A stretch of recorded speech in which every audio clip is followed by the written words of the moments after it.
Bonjour, vous m'entendez bien? Bon, merci de me consacrer quelques minutes. Euh, je vais vous parler aujourd'hui de méthodologies qui permettent de placer l'utilisateur au centre de la conception d'interface.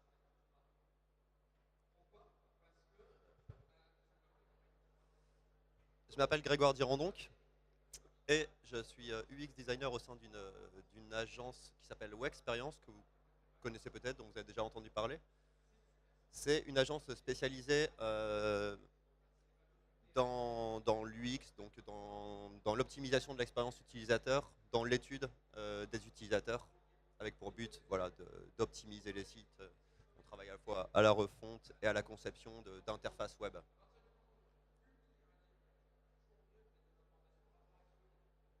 On travaille pour vraiment un très grand nombre de domaines très différents. Ça peut être du commerce très classique, ça peut être de l'assurance, ça peut être des sites corporate. On a des clients un peu partout, dans la presse, la pharmacie. Enfin voilà, on est vraiment dans plein de domaines différents. Mais dans tous ces domaines, on a toujours à peu près la même approche, qui est une approche complètement centrée utilisateur. Et je vais vous présenter aujourd'hui quelques méthodologies.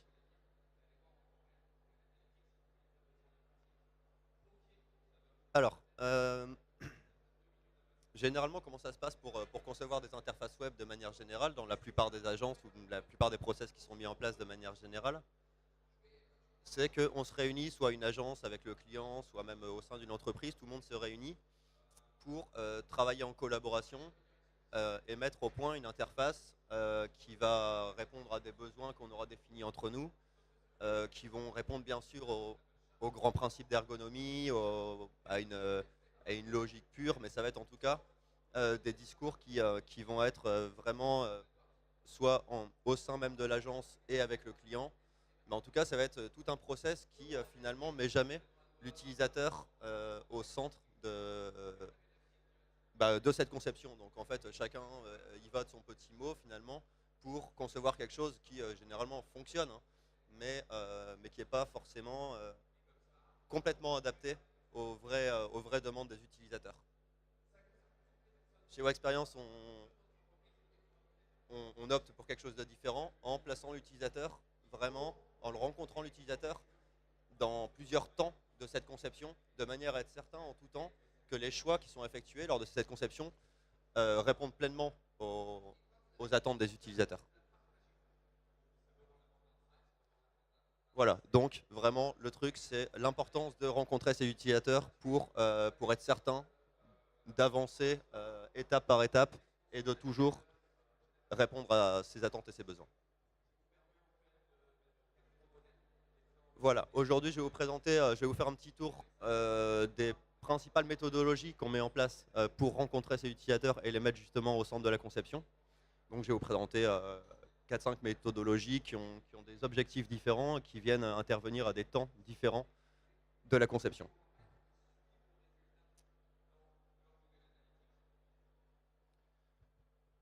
Pour chacune de ces méthodologies, il y a quelque chose qui est récurrent, c'est qu'on va dans tous les cas recruter des vrais utilisateurs. C'est la base. C'est-à-dire qu'on va, nous, par exemple, rencontrer le client, faire avec lui un petit peu un état des lieux de qui est son public cible, qui est son public actuel, vers quoi il a envie de tendre, et de réunir un petit peu tout ce qu'il a en termes d'informations pour vraiment cerner qui sont ses utilisateurs actuels.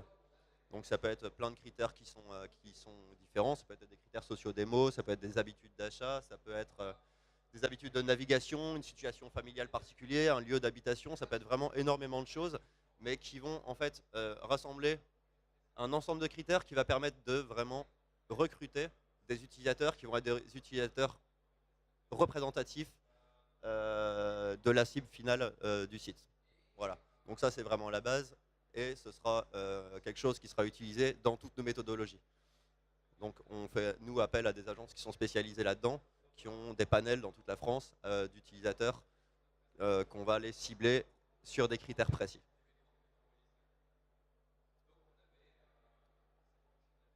Voilà, une fois que ce fameux recrutement est fait, donc il va toujours être dépendant de l'étude en question et du client, etc., on va mettre au point donc des méthodologies, comme je vous le disais, dans différents temps de la conception.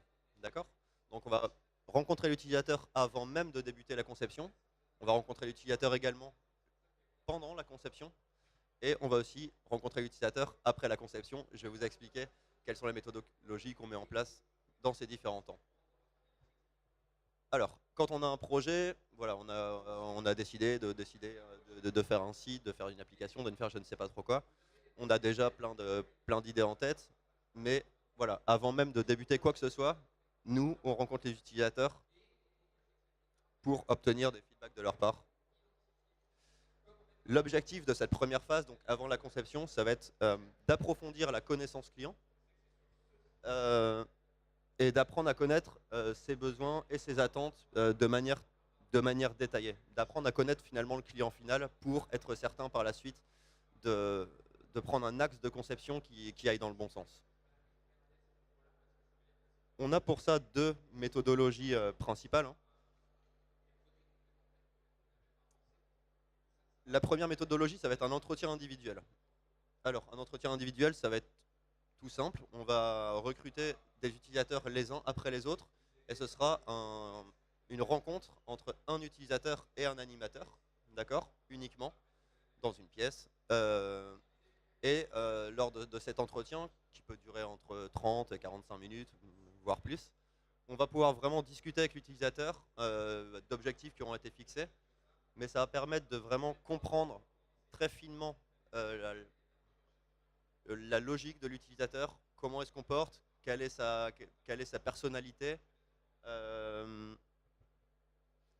quel besoin il a sur le site. Voilà. Par exemple, je vais prendre un exemple idiot, mais si demain vous souhaitez monter un site e-commerce qui vend des savons, par exemple, ça va permettre de savoir voilà, pour cet utilisateur-là, quelles vont être ses attentes, comment il se comporte quand il cherche un savon, pour lui, le savon c'est quoi, de quoi il va avoir besoin pour s'orienter vers un savon plutôt qu'un autre, est-ce qu'il a des besoins spécifiques, etc. Donc ça va vraiment être une discussion ouverte avec l'utilisateur qui va permettre de le connaître personnellement de manière très fine. D'accord ? Ça peut être soit une discussion ouverte ou ça peut aussi parfois être un questionnaire très détaillé où là où on va suivre vraiment un questionnaire écrit en amont et là qui va être plutôt des questions-réponses assez radicales de manière à pouvoir faire des comparaisons. Ce qui est important ici, c'est qu'on ne va pas tenir vraiment compte de ce que va nous dire une personne, mais on va réaliser ce type de méthodologie sur au minimum 10-12 personnes, voire plus, pour justement faire une analyse globale de qu'est-ce qui ressort finalement, qu'est-ce qui est commun à tous ces utilisateurs. Est-ce qu'il y a des types d'utilisateurs différents, 2-3 types qui ressortent, et quels sont dans ce cas-là leurs schémas comportementaux entre eux, et donc vraiment comprendre ces personnalités de manière assez fine.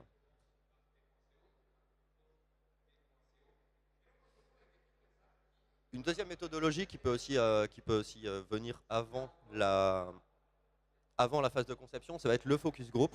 Le focus group, c'est une méthodologie dans laquelle on rassemble un groupe de personnes, donc ça va être du 10-12 personnes environ. Et au sein de ce groupe, on va, un peu comme l'entretien précédent, mais on va discuter des attentes et des besoins des utilisateurs, mais ici en groupe. Donc ça va permettre de faire des choix communs et de laisser les gens discuter entre eux pour se mettre d'accord sur des choses qui vont devenir une sorte de conclusion. Contrairement à l'entretien individuel précédemment, on ne va pas être sur l'analyse fine de la personnalité d'un utilisateur, mais on va plus prendre des décisions de groupe sur les attentes et les besoins. D'accord ? Ça va permettre, par exemple, encore une fois, je veux vendre des savons. C'est un exemple peut-être idiot, mais qu'est-ce qui est important dans un groupe quand on vend des savons? Quelles idées de fonctionnalité, par exemple, les utilisateurs vont pouvoir nous donner? Qu'est-ce qui est important pour eux? Dans ce type de méthodologie, ce qu'on fait assez régulièrement, c'est qu'on leur demande, voilà, donnez-nous toutes les idées d'options, de choses que vous aimeriez voir sur le site. On va noter chacune de ces idées sur des post-it et on va vraiment leur demander de pousser assez loin la réflexion de quoi ils vont avoir besoin lors de leur navigation sur le site pour aller choisir des savons. D'accord ? Donc on va se retrouver avec tout un ensemble de post-it qu'on va ensuite avec eux hiérarchiser dans un tableau de 4 colonnes. D'abord, ce qui sera au cœur du site, donc ce qui est absolument indispensable. Ensuite, ce qui est important, puis secondaire. En gros, on va aller du primordial au plus secondaire. À quoi ça sert ça? Ça sert avant même de commencer la conception, d'avoir une vraie vision de ce dont ont besoin les utilisateurs pour s'orienter sur le site, et en même temps de hiérarchiser ça. Quand on ne fait pas ce travail, on peut avoir plein d'idées qui sont assez floues, et on va avoir du mal, en rentrant dans la conception, à justement hiérarchiser ces idées. Quel contenu on va pousser en avant, à quoi donner de l'importance, à quoi donner moins d'importance, est-ce qu'il y a des idées peut-être qu'on n'aurait pas eues. C'est ce genre de réponse qu'on va pouvoir obtenir avec une méthodologie de ce type.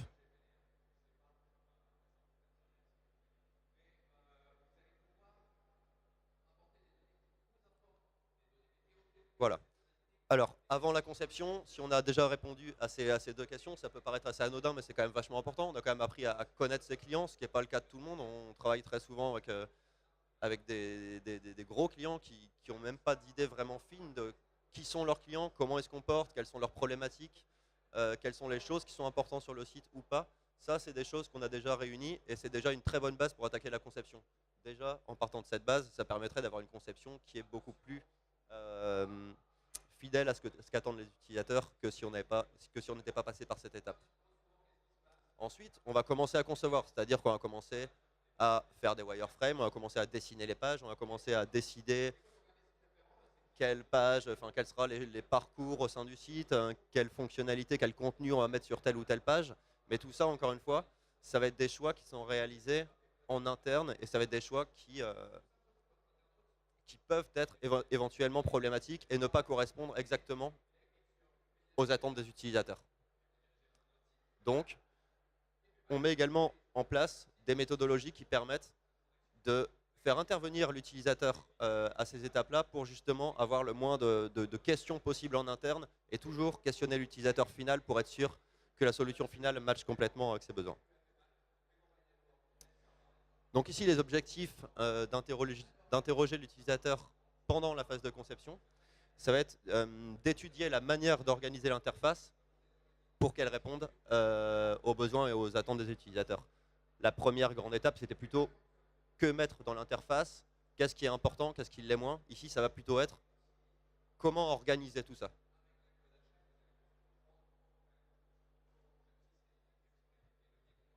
On a une première méthodologie qui fonctionne assez bien et qui est un peu en parallèle, si j'ai envie de dire.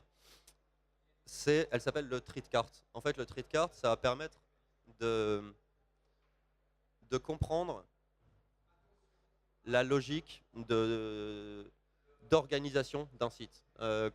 Comment rassembler des pages au sein de sections, quelles vont être les sections principales, quelles vont être les sous-pages, quels vont être les parcours à effectuer pour l'utilisateur. Ça, si on n'interroge pas l'utilisateur et qu'on fait ses choix personnellement, ça peut donner des biais dans l'utilisation réelle du site où l'utilisateur n'aura peut-être pas la même logique. D'accord ? Donc ça peut être comme ça sur des grands parcours, des organisations de pages, voire même des organisations de modules au sein des pages. En fait, comment ça se passe? On recrute encore une fois 10, 12 utilisateurs ou plus et on va rédiger sur des cartes tous les contenus du site. D'accord? Donc ça peut être des pages, mais ça peut même être des modules qui sont présents au sein des pages. Ça peut être voilà, tous les contenus qui vont être présents sur le site.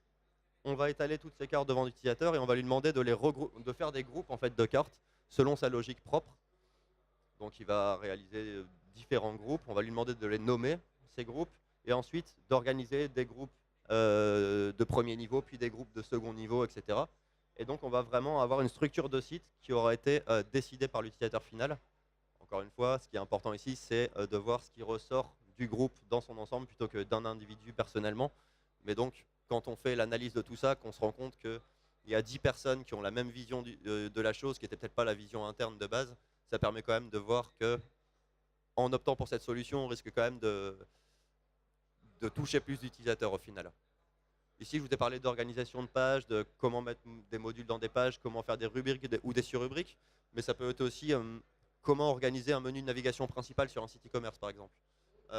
Quelles seront les entrées de menu de niveau 1, quelles seront les entrées de menu de niveau 2. Ça peut vraiment être voilà, ça peut vraiment être ce type de choses. Et quand on a une hiérarchie de sites assez complexe, c'est quelque chose qui peut être vraiment très utile. On se rend compte généralement, nous, lors d'études, on fait plein d'études différentes, mais que les utilisateurs ont parfois du mal à chercher certains contenus dans des sites, ce qui est quand même assez dommage. Parfois même, ils passent à côté de choses que vous présentez sur votre site parce qu'ils ne sont pas classés là où ils auraient été le chercher. C'est le type de méthodologie qui va permettre de résoudre ce type de problème.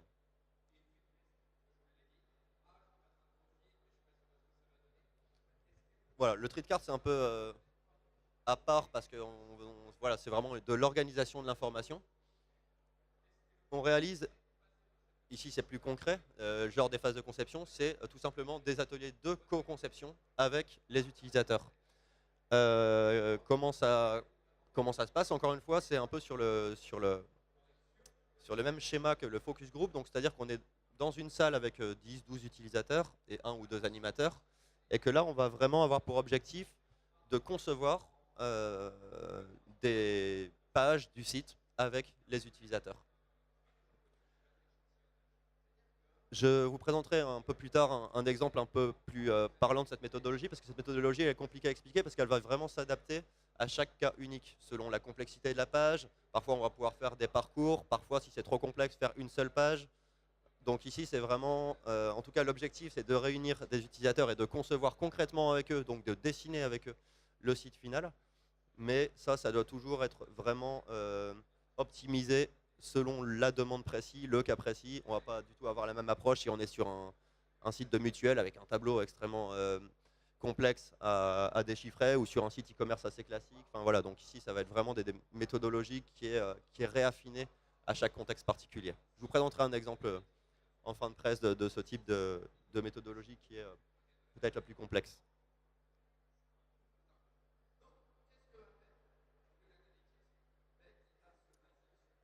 Voilà, donc, petit récap, on a récolté vraiment les attentes et les besoins, on a appris à connaître nos utilisateurs dans un premier temps, on a pris des décisions avec, hiérarchisé des informations, et ensuite on les a fait intervenir dans la conception même pour savoir comment construire nos pages, comment organiser notre site. Donc tout ça, ça fait quand même beaucoup de questions en moins, et ça permet d'avancer beaucoup plus sereinement dans la conception en s'assurant qu'à chaque étape que ce qu'on fait, ça fonctionne bien. Une fois que la conception est finie, d'accord, on va pouvoir encore une fois mettre au point une méthodologie qui va permettre de s'assurer que tous les choix qui ont été réalisés lors de la conception, que tous ces choix fonctionnent et que la structure ergonomique mise en place est comprise par les utilisateurs.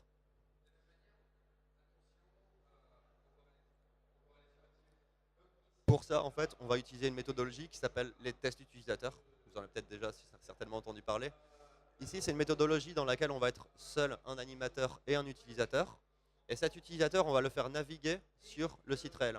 C'est-à-dire qu'on va le faire naviguer soit sur un téléphone mobile, soit sur un grand écran. Et on sera à côté de lui pour l'observer naviguer et lui poser certaines questions. On va définir avec le client final, on va définir quels objectifs on va vouloir tester lors de ces tests. Généralement sur un site e-commerce classique, ça va être vraiment la découverte du site, la recherche d'un produit, la découverte du produit, les caractéristiques jusqu'au checkout, jusqu'à la phase de paiement, pour voir un petit peu si tout est bien compris par l'utilisateur, s'il ne manque pas des choses qui pourraient être une plus-value pour l'utilisateur, et aussi voir s'il n'y a pas des barrières bloquantes. Encore une fois, ça permet de...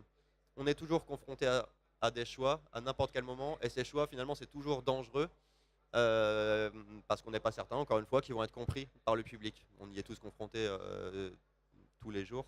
Et donc, cette méthodologie des tests utilisateurs est assez puissante pour vraiment plus s'intéresser au concept global, mais plus vraiment à la manière d'utiliser le site, à son ergonomie, à la présentation de l'offre, même au design, etc.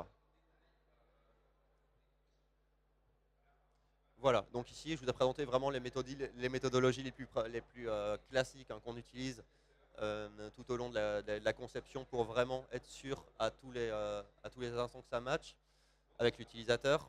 Toutes ces méthodologies, elles permettent aussi de mettre fin à des débats internes. Ça nous arrive très régulièrement qu'au sein d'équipes, ben, telle personne dans une équipe a cet avis-ci, puis son boss va avoir un autre avis, puis son collègue encore un autre avis, et bah, qu'est-ce qu'on fait? Et ça tourne un petit peu en rond. Résultat, l'utilisateur a quand même le mot final généralement, et ça va permettre comme ça de remettre vraiment tout le monde sur le même chemin et dans un bon axe qui soit validé par les utilisateurs en tout temps. Encore une fois, nous on fait ça très souvent, on rencontre toujours des très grands groupes de personnes et il ressort toujours des choses qui sont vraiment évidentes. Par exemple, sur 10-12 personnes, on va toujours voir qu'il y a au moins 10 personnes sur les 12 qui ont toujours la même problématique, ou qui ne trouvent pas telle information, ou qui ont le même avis sur telle ou telle chose. Ça a quand même une force assez puissante pour permettre de faire des choix par la suite.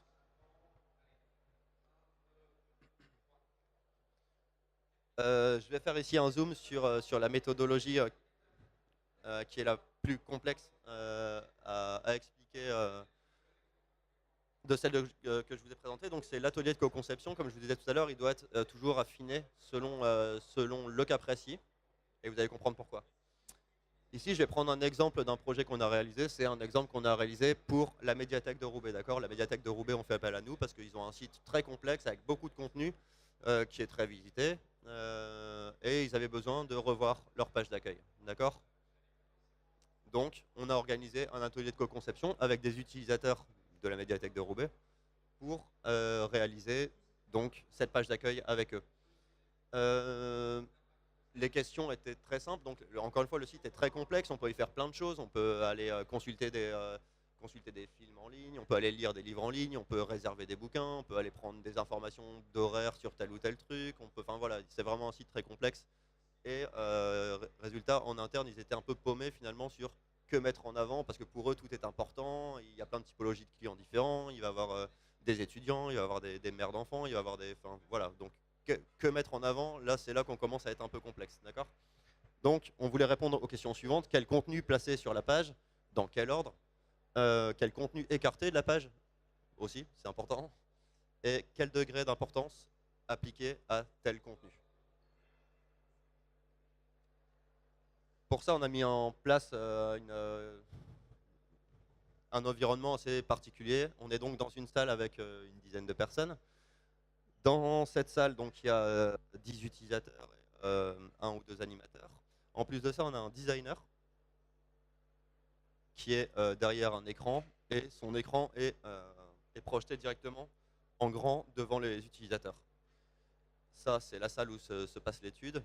Généralement, ce qu'on fait, c'est qu'on est dans une salle avec une vitre sans teint. Comme ça, les clients peuvent être en observation dans une autre salle et voir comment ça se passe en live. Et donc, dans cette fameuse salle, il y a une retransmission également de l'écran du designer.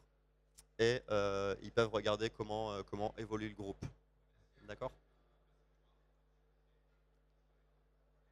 Alors, cette méthodologie, elle est assez complexe parce que on a déjà essayé avec les utilisateurs de concevoir des pages en partant de rien, avec un crayon, un papier, et puis avec des process de génération d'idées, de hiérarchisation d'idées. Et puis ensuite, on a pris un crayon, on a dit, bah voilà, qu'est-ce qu'on fait, comment on organise ça, qu'est-ce qu'on met en haut de page, qu'est-ce qu'on met ici, qu'est-ce qu'on met là, de faire ça de manière très libre, si vous voulez.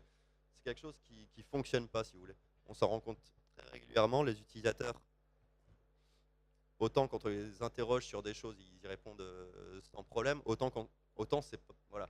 Ils peuvent aussi nous dire, nous donner des solutions qui ne sont pas du tout appropriées. Et si on mettait ces solutions en place, en fait, ça ne répondrait pas du tout à leurs demandes, d'accord? Par exemple, quand on leur demandait où placer tel et tel message, et on avait des réponses du genre, bah, il y a une animation avec un petit bonhomme qui porte une pancarte qui se balade au milieu de la page. On n'a pas besoin de menu de navigation, tout se passe dans la page. Ou il faut mettre une bannière qui clignote. Ou bien mettre les blocs les uns à côté des autres, ils doivent tous au même niveau, donc on va tout rassembler sur la première ligne. Enfin voilà, c'est le genre de retour utilisateur qu'on peut avoir. Donc ici, c'est pas, si on mettait en place l'une de ces 4 solutions et tout, ça irait pas du tout dans le sens des utilisateurs qui eux-mêmes ont émis cette idée. D'accord? Donc ce qu'il va falloir faire, c'est guider l'utilisateur pour avoir quelque chose de qualitatif, mais en tout cas, ça passera pas par quelque chose de trop libre, si vous voulez. Voilà, en fait, finalement, les utilisateurs, c'est pas des ergonomes, c'est pas des web designers, et partir avec eux complètement de zéro va pas permettre de les projeter suffisamment pour faire quelque chose de concret, et c'est important à conserver comme idée. Par contre, c'est aussi eux qui vont utiliser le site final, donc il y a autre chose à en tirer. Je vais vous expliquer donc comment on s'est organisé pour avoir quelque chose de qualitatif. Alors, on a organisé l'atelier de cette manière-ci. Dans une première phase, on a discuté des usages actuels que les utilisateurs avaient. Je refais une parenthèse, on a d'abord fait un recrutement avec tous les types de profils qui viennent sur le site, évidemment. Donc, on avait un panel représentatif de la cible finale du site qui s'était rassemblé ici. Donc, lors de cette première phase, on a eu une discussion sur les usages actuels qu'ils avaient sur le site et dans la vie réelle pour la médiathèque de Roubaix, et également de leurs besoins. Donc, ils ont des usages actuels, mais il y a aussi des choses qu'ils aimeraient faire et qu'ils ne peuvent pas encore faire. Donc, on a eu une discussion là-dessus, faire un peu un état des lieux de voilà, quoi faire, etc. Tout ça, c'est toujours noté sur des post-it et c'est conservé. Donc ça, c'est une première phase qui permet vraiment de détendre l'atmosphère, de favoriser la discussion du groupe et vraiment d'émettre des idées de fonctionnalités et de les hiérarchiser. Ensuite, ce qu'on a fait, c'est qu'on a présenté tout un ensemble de modules aux utilisateurs, d'accord, de modules déjà existants sur le site. Ici, on était dans le cadre d'une refonte, d'accord. Donc on leur a présenté par exemple un bloc de connexion à mon compte, un bloc de contact, un bloc qui donnait les derniers avis sur les dernières publications, un bloc mon panier parce qu'ils ont un système de panier, enfin voilà tous les blocs qui étaient disponibles sur le site, et on a demandé aux utilisateurs de réagir par rapport à ces blocs. Est-ce que pour eux ils avaient de l'intérêt, est-ce qu'ils étaient importants, qu'est-ce qu'ils en pensaient, est-ce qu'il fallait le faire évoluer, est-ce qu'il était bien dans l'état, est-ce qu'il était compréhensible. Donc voilà, les faire réagir sur chacun de ces blocs. Ça permet aux utilisateurs de comprendre quel est le degré de complexité sur lequel on va le faire travailler. D'accord? Parce que juste après, on leur demande de, eux, inventer, définir de nouveaux blocs, d'accord, qui pourraient répondre mieux à leurs attentes ou à des choses auxquelles on n'aurait pas pensé. Si on était passé directement par cette étape-ci, les utilisateurs auraient eu du mal à se projeter dans le contexte assez spécifique, en leur présentant d'abord des choses existantes assez basiques et en les faisant évoluer vers une phase de création de nouvelles fonctionnalités finalement. Ça permet de les accompagner vers quelque chose d'assez fluide. Et ici, donc, on se retrouve vraiment avec généralement des bonnes idées. Merci. Donc, on finit finalement avec des avis sur un ensemble de blocs et plein de nouveaux blocs. Quand je dis blocs, ça va être des fonctionnalités, des modules qui auront été conçus, conçus et discutés par les utilisateurs. Et ce qu'on va faire, encore une fois, c'est qu'on va hiérarchiser ces modules, d'accord, parce qu'on va se retrouver avec 60 post-it ou 100 ou 200, enfin peu importe. Mais justement, au sein de ces post-it, qu'est-ce qui a de l'importance et qu'est-ce qui n'en a pas. Et ça, c'est presque la phase la plus importante, si vous voulez, de l'atelier, même si après vous allez voir qu'on va plus loin. Mais on pourrait s'arrêter là, parce que c'est là qu'on comprend vraiment l'intérêt du groupe d'utilisateurs par rapport à des fonctionnalités. Donc on va refaire un tableau de 4 colonnes. Donc le cœur, ensuite très important, important et secondaire. Et on va demander de classer chaque idée, chaque module, chaque fonctionnalité sur un tableau pour vraiment comprendre comment organiser le site, à quel élément donner de l'importance et quels sont les centres d'intérêt de l'utilisateur. On a généralement beaucoup de surprises. Hein. C'est pas... On pourrait croire, enfin voilà, à chaque fois que moi je pense, à chaque fois je suis étonné et on arrive à des choses auxquelles on ne s'attendait pas. Donc encore une fois, là, on a vraiment une idée de la hiérarchisation qui est très importante et c'est bien. Ensuite, ce qu'on a fait pour aller plus loin, c'est que on leur a donné une page blanche, d'accord, avec une grille dessus qu'on avait dessinée, et donc cette grille est face à eux sur l'écran du designer. Pendant toutes les phases qu'on a eues en amont, à chaque fois que les utilisateurs inventaient de nouveaux modules, le designer dessinait ces modules en live, d'accord. Donc on leur présente cette fameuse grille avec une page blanche. Et ensuite, chacun des modules qui ont été inventés, décrits, sont réalisés en 3 tailles. D'accord. Ici, par exemple, on a un bloc agenda. Ce bloc est réalisé en 1 case, 2 cases ou 3 cases, tout simplement. D'accord. Et ça, l'ensemble des blocs est réalisé de cette manière-là. Et qu'est-ce qu'on va faire? Ça va être tout simple, mais avec le groupe, on va prendre des décisions pour savoir quels éléments doivent être placés à tels endroits de la page. D'accord. Par exemple, ici, bon là, c'est un exemple qui n'est pas la vérité, hein, Par exemple, nos horaires est en haut à gauche, mais une case. La recherche pour eux c'est très important, il faut que ce soit central, ça prendra 2 cases. Mon compte c'est aussi important, ça prendra une case à droite, et ensuite on va descendre comme ça dans la page. Encore une fois, ici l'objectif, c'est vraiment de construire la page avec eux, d'accord? Mais c'est pas, on sort de l'atelier, voilà, on donne pas ça au client en disant bah voilà, c'est ça qu'il faut faire.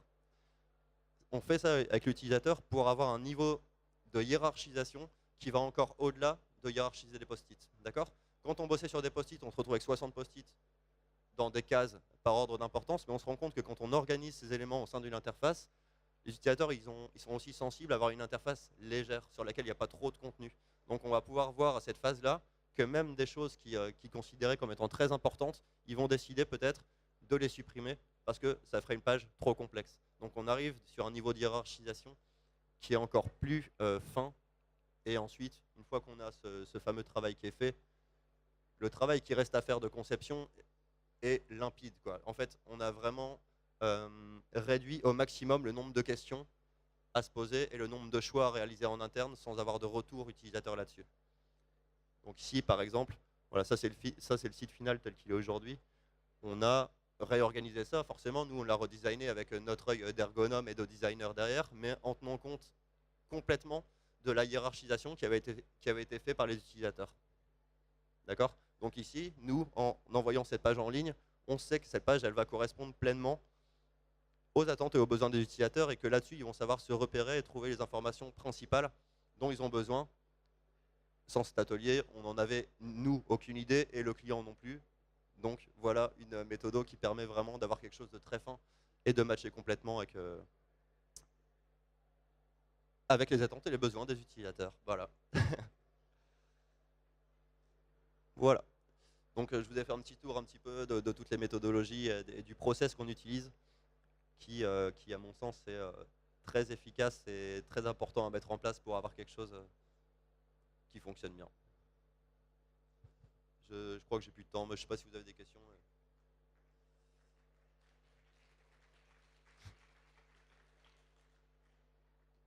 Si quelqu'un a une question vite fait, je ne sais pas. Ouais.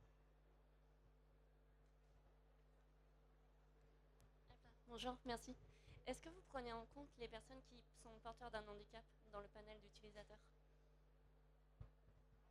On prend en compte les personnes qui... On prend en compte le public cible du site. Si dans ce public cible, il y a ce type d'utilisateur qui est concerné, dans ce cas-là, on le prendra en compte. Si un client nous demande d'avoir une attention particulière pour ce type de personnes, on le prendra en compte. Mais nous, on prend en compte le public cible dans le sens le plus large.